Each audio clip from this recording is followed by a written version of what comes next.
सही है, करें स्टार्ट। दतिया उपचुनाव के बाद प्रदेश भाजपा ने करीब 1000 कार्यकर्ताओं को भाजपा से बाहर का रास्ता दिखा दिया है। जिला कार्यकारिणी अभी कुछ समय पूर्व ही गठित हुई थी, लेकिन भाजपा ने न केवल जिला कार्यकारिणी बल्कि जितने भी प्रकोष्ठ इकाइयाँ थीं सभी को भंग कर दिया है। इस फैसले को लेकर न केवल शहर में पूरे प्रदेश में चर्चा है। इस फैसले को लेकर के क्या कहना है यहाँ के जो पत्रकारों का? हमारे साथ कुछ पत्रकार हैं दतिया के, उनसे बात करते हैं, जानते हैं क्या राय है उनकी, फैसला भाजपा का सही है या गलत है। रवि जी, आप बताइए, जो भाजपा का जो फैसला आया है, क्या आप सही मानते हैं इसको कि ये गलत है? नहीं, वो मैं एक बात कहना चाहूँगा कि निश्चय ही जिनने अगर खुलकर विरोध किया है उन पर अनुशासनात्मक कार्रवाई होना चाहिए, लेकिन जिस तरह की कार्रवाई वर्तमान में अभी जो बीजेपी के संगठन ने की है ये बिल्कुल उचित नहीं है, अनुचित है। क्योंकि अब इतने बड़े पैमाने पे आप बीजेपी को ख़त्म कर देंगे, 900 या 900 से अधिक लोगों को इन्होंने निकालने की घोषणा की है। दोबारा खड़ा करने में आपको समय पूरा 2 साल से ज़्यादा का निकल जाएगा और आप अगला आप दतिया के आम कार्यकर्ता से नैतिकता की उम्मीद करते हैं। 900 कोई पदाधिकारी नहीं है, 900 में से तो 10-20 होंगे मुख्य पदाधिकारी, बाकी तो आम कार्यकर्ता हो गए ना। तो आम कार्यकर्ता से अगर आप नैतिकता की उम्मीद करते हैं तो नैतिकता आप भी दिखाइए। तो ये कदम तो बीजेपी का गलत है और उनके लिए बहुत घातक सिद्ध होगा आगे भी। ये काफ़ी घातक सिद्ध होने वाला है, क्योंकि आने वाले समय में चुनाव भी है। हरीश जी, आप बताएं, 1 साल बाद 28 में फिर से विधानसभा चुनाव है, तो क्या ये नुकसानदेह फैसला मान रहे हैं आप इसको? देखो, अभी 2.5 साल चुनाव को रह गया है, अभी ज़रा दूध की कौड़ी है ये। रही बात भारतीय जनता पार्टी ने जो अपनी कार्यकारिणी बहुआयत संख्या में जो कार्यकारिणी बर्खास्त की है, उस संबंध में हम ये कहना चाहेंगे कि चुनाव हारना तो बजाय है ही, लेकिन जब से जो नेशनल 44 पे जो हाईवे जाम किया था उसको लेकर जो पुलिस प्रशासन ने उन्हें कार्यकर्ता शब्द ना दे के उपद्रवी कहा था उनसे, ठीक है ना। तो इन्होंने हाईकमान के खिलाफ नारे लगाए, उनके साथ अभद्र भाषा का उपयोग किया, प्रधानमंत्री से लेकर मुख्यमंत्री और खंडेलवाल से लेके। तो भारतीय जनता पार्टी ने इसे निश्चित रूप से अनुशासनहीनता की श्रेणी में माना। हाल और उसके बाद जब नरोत्तम मिश्रा को टिकट नहीं मिला तो इन्हीं लोगों ने इस्तीफा दे दिया था। तो ये बात भी शीर्ष कमान को ठीक नहीं लगी। ये तो तय था, चुनाव हारते या जीतते, इन्हें हटना बिल्कुल तय था। तो ये अनुशासनहीनता इन्होंने मानी और नेशनल 44 निश्चित रूप से एक अपराध की श्रेणी में भी आता है। आपको शायद पता ना हो कि एक एम्बुलेंस उसमें फंस गई थी और सुनने में आया है एक 14 वर्ष का लड़का उसमें ख़त्म भी हो गया था और ये दिल्ली तक ये बात पहुंची थी। तो ये अगर वाकई में किसी भी पार्टी की कोई कार्यकर्ता होता तो इस प्रकार के कदम नहीं उठाता है, क्योंकि कार्यकर्ताओं का ये काम नहीं होता, उपद्रव और अपराध करना काम नहीं होता कार्यकर्ताओं का। और कोई भी पार्टी अगर इतना निर्णय उठाती है, इतना बड़ा निर्णय उठाती है, तो उसके लिए वो तैयार भी रहती है। उन्हें ये व्यक्तिवाद पर चोट पहुंचाना है। ये लड़ाई है हार जीत की नहीं। अगर आशुतोष तिवारी जीत भी जाते तो मैं दावे से कह सकता हूं कि ये लोग फिर भी हटाते इन लोगों को। तो ये मान के चलो कि उन्होंने पहले से सोच लिया था कि वाकई में कार्यकर्ता नहीं है, इन्हें हटाने से और रखने से भारतीय जनता पार्टी को कोई लाभ नहीं पहुंच रहा है, इसलिए इन्हें हटाना ही बेहतर है। हटाना बेहतर था। अच्छा, लेकिन इतने बड़े पैमाने पर हटाए गए हैं तो चैलेंज क्या ठीक लगता है आपको कि इतने बड़े पैमाने पर भंग हटाना चाहिए? देखिए, इस बार जो भारतीय जनता पार्टी ने निर्णय लिया है और एक व्यापक स्तर पर संगठन में अचानक जो फेरबदल किया गया है, ये मेरे ख्याल से इतना आवश्यक नहीं था।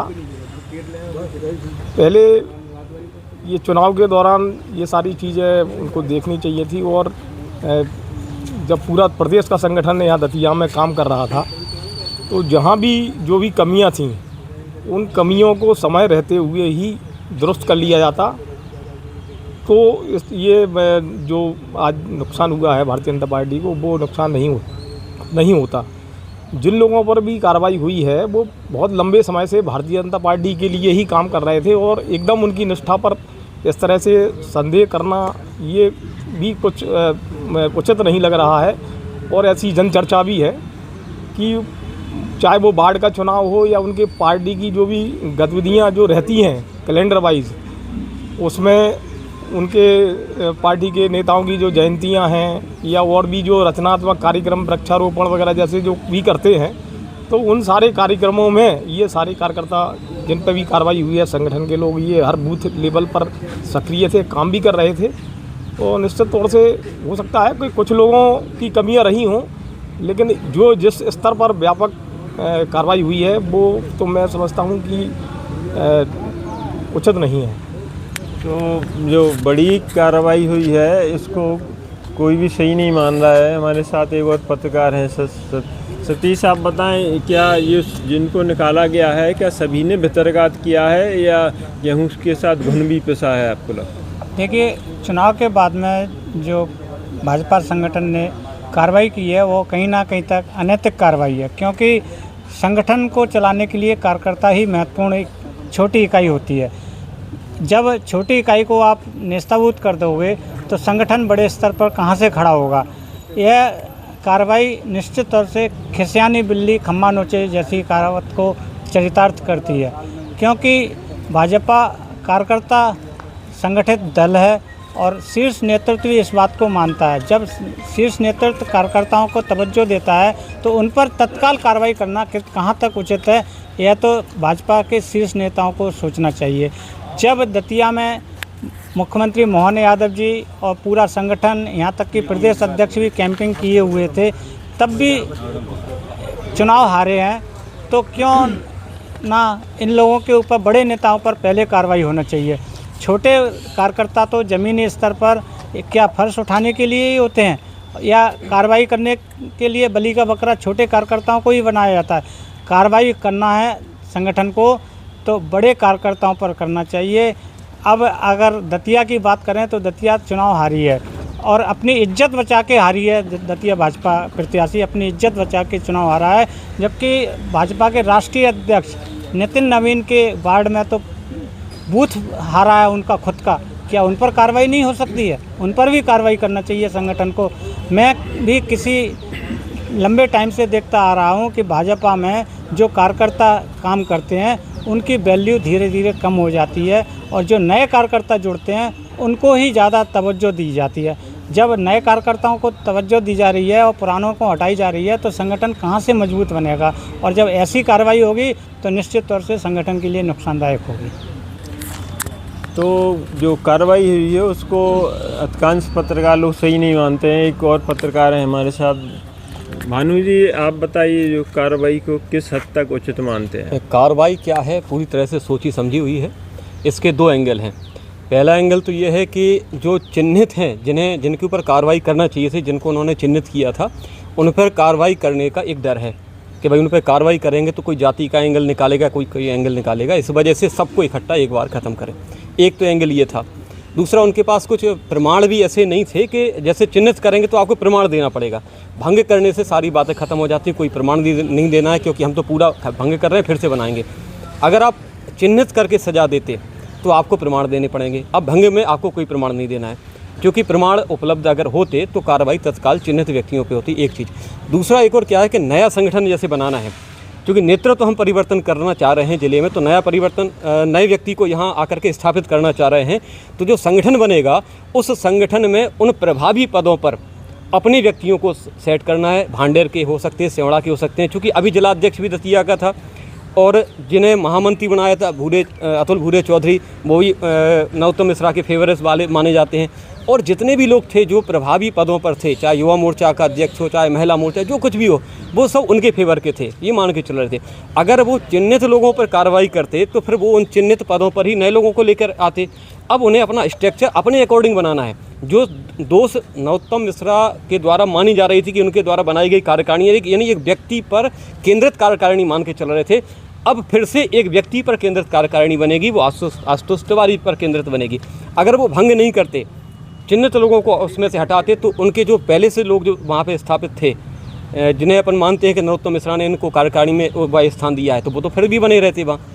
इसलिए इसको भंग किया गया, क्योंकि भंग करने के बाद सारे मोर्चों में, प्रकोष्ठों में जो प्रभावी पद हैं उन पदों पे अपने लोगों को फिर से स्थापित किया जाएगा। ये इसका मूल कारण है। उससे कोई फर्क पड़ने वाला नहीं है भविष्य में। निश्चित तौर से वो अपने लिए, क्योंकि ऊपर से एक सीधा उनके लिए संदेश है कि आपको यहाँ स्थापित होना है, या ये मान के चलें कि वो चाह रहे हैं, जो प्रदेश संगठन वो चाह रहा है कि आशुतोष जी यहाँ पर स्थापित हों।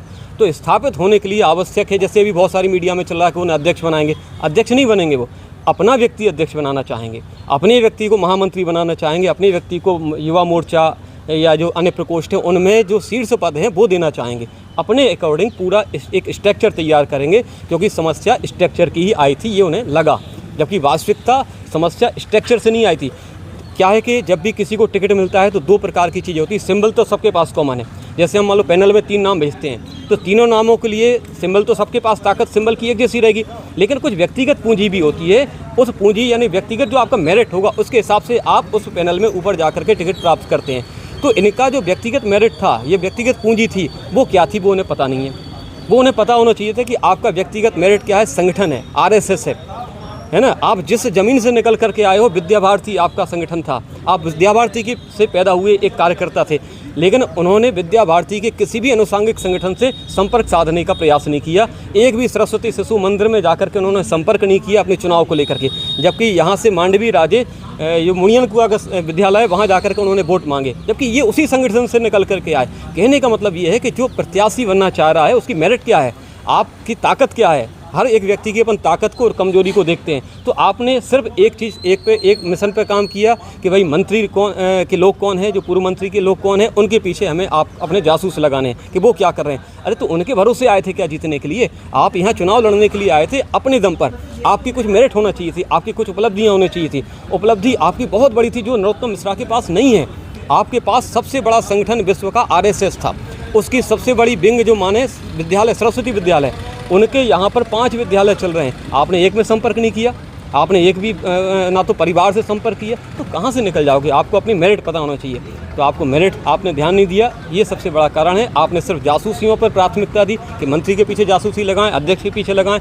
तो आप जासूसियाँ कराने से आप प्रमाण इकट्ठे नहीं कर पाए। वही प्रमाण ना होने के कारण से उन्होंने इकट्ठा भंग किया कि कहीं कोई दिक्कत नहीं होगी, भंग कर देंगे, अपने हिसाब से नया स्ट्रक्चर तैयार करेंगे। एक चीज़ और भी सामने आई है इस मामले में कि जो भाजपा का संविधान है उसमें सबसे पहले नोटिस दिया जाता है, फिर जो जवाब मिलने के बाद ये माना जाता है कि ये इनका जवाब सही नहीं है या गलत है, तो फिर कार्रवाई की जाती है। तो रवि जी, ये आपको लगता है भाजपा ने संविधान, जो पार्टी का संविधान, उसके मुताबिक भी काम नहीं किया? देखिए, पार्टी संविधान के अनुसार तो इस चुनाव में कुछ भी नहीं हुआ।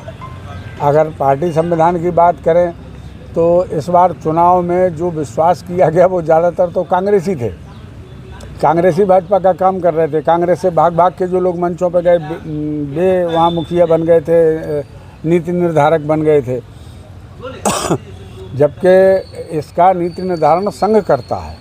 बीजेपी के चुनाव की रणनीति संघ तैयार करता है, और संघ जमीनी कार्य करता है, जो प्रदर्शन में विश्वास नहीं करता, पर्दे के पीछे अपना काम करता है। इस बार संघ को यहाँ एक्टिव ही नहीं किया जा सका। क्यों नहीं किया जा सका या क्यों नहीं किया गया, ये एक सवाल है जो उन्हें खुद सोचना चाहिए, अपने से पूछना चाहिए। तो निश्चय ही, और नियमावली बायलॉज की अगर हम बात करें, संवैधानिक जैसी परंपरा रही है कि पहले एक नोटिस दिया कि भाई आपके विरुद्ध ऐसी शिकायत मिली है कि आपने चुनाव में संगठन विरोधी गतिविधि अपनाई या प्रत्याशी के विरुद्ध ऐसी गतिविधि अपनाई, आपका इसमें क्या कहना है। ये वैधानिक भी है, संवैधानिक भी है। तो ऐसा कोई कदम उठाया नहीं गया। लेकिन निश्चित ही उनके दिमाग में एक पहले से फिगर था कि ये जो पुराना संगठन है ये पुराने नेता के साथ जुड़ा हुआ है, और अगर हम इसमें से गिन के कुछ लोगों को हटाएंगे तो आरोप आएंगे, इसलिए पूरा भंग करके दोबारा से अपने आदमियों को बैठारेंगे। जैसे कि आशुतोष जी कह के गए हैं घोषणा करके कि मैं तो दतिया में रहूँगा। तो अब चूँकि हैं तो वो दतिया ज़िले के ही, कोई बाहर के तो है नहीं, लेकिन दतिया में रहेंगे या कितना रह पाएंगे ये एक अलग मुद्दा है। सबसे पहले तो ये है कि दतिया के कार्यकर्ता आपको एक्सेप्ट कर पाएंगे या नहीं। आपने दतिया के किस कार्यकर्ता को साथ में लिया है? आपने उन लोगों को लिया है जिन्होंने 23 में बीजेपी को हराने का काम किया था, जिन्होंने 23 में बीजेपी को हराया था। इस चुनाव में आपने उनको अपने साथ लिया। तो जो पुराने लोग थे वो ठंडे पड़ के पीछे कदम कर लिए। भले आपके साथ चल रहे थे, लेकिन जब उनका विरोधी आपके बगल में चल रहा है तो वो 2 कदम पीछे चलेंगे, स्वाभाविक है। तो ये हुआ है। तो नियम और संविधान की तो कोई वो रही नहीं। तो अब तो खुश और नाखुश होने की बात है कि हम आपसे खुश हैं तो आप रहेंगे, हम आपसे नाखुश हैं तो आप। ये कांग्रेस की परंपरा थी पहले। तो भाजपा का धीरे धीरे कांग्रेसीकरण होता जा रहा है, ये तो साफ साफ दिखाई देने लगा है। तो जो भाजपा की कार्रवाई है उससे सिर्फ 2 ही बातें सामने आ रही हैं कि पहला तो ये कि जो प्रदेश भाजपा की कार्रवाई है ये पूर्वाग्रह से ग्रस्त रही है, क्योंकि जो कार्यकर्ता हैं किसी को भी ना तो निलंबन का नोटिस दिया गया, ना उनसे ये पूछा गया कि आपने भितरघात किया है, पार्टी के लिए काम किया है, उनको कोई मौका ही नहीं दिया गया है।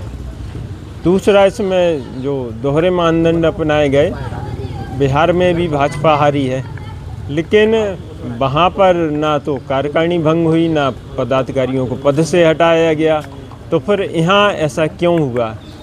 क्या वहाँ पर कोई दोषी नहीं है भाजपा की हार के लिए?